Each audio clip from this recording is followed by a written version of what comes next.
Perkenalkan, nama saya Skarwangi Dia Kusumawardani dengan NIM 2003511000020.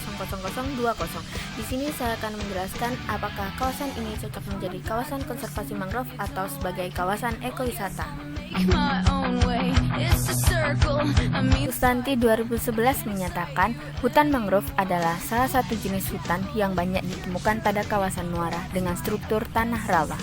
Kawasan ini dapat dilindungi apabila dijadikan kawasan konservasi, karena mangrove menjadi salah satu solusi yang sangat penting untuk mengatasi berbagai jenis masalah lingkungan, terutama untuk mengatasi kerusakan lingkungan yang disebabkan oleh rusaknya habitat untuk hewan. Apabila kawasan ini dijadikan sebagai kawasan konservasi, maka yang berhak mengelola kawasan ini yaitu kepala desa dan warga sekitar dengan melindungi, merawat, melestarikan, dan memanfaatkan lahan ataupun tumbuhan mangrove yang ada di sini.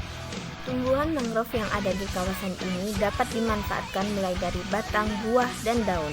Paramita 2012 menyatakan buah dari tumbuhan mangrove seperti Soneratia alba dapat digunakan menjadi sirup dan permen, sedangkan batang-batang dari pohon mangrove dapat digunakan sebagai kayu bakar.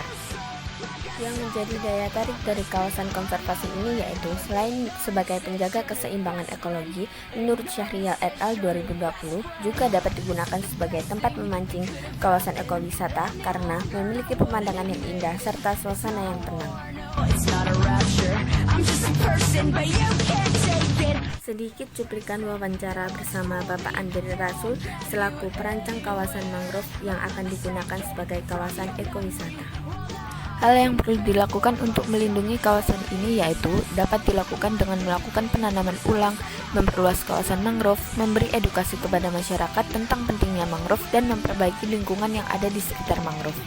Kawasan ini dapat meningkatkan ekonomi masyarakat dengan memanfaatkan pohon mangrove sebagai bahan olahan pangan yang dapat dijual maupun sebagai tempat wisata. Kekurangan dari kawasan ini yaitu akses jalan yang susah, tidak rata, hingga apabila saat hujan menjadi licin. Begitu pula dengan minimnya edukasi kepada masyarakat yang masih banyak membuang sampah sembarangan, sehingga dapat menjadi sebagai penyebab pencemaran lingkungan. Kesimpulan dari video ini yaitu kawasan ini dapat dijadikan sebagai kawasan konservasi mangrove karena masih banyak tumbuhan yang belum dimanfaatkan secara maksimal, dan juga dapat digunakan sebagai kawasan ekowisata dengan tetap memanfaatkan mangrove yang ada di sekitarnya untuk meningkatkan ekonomi masyarakat.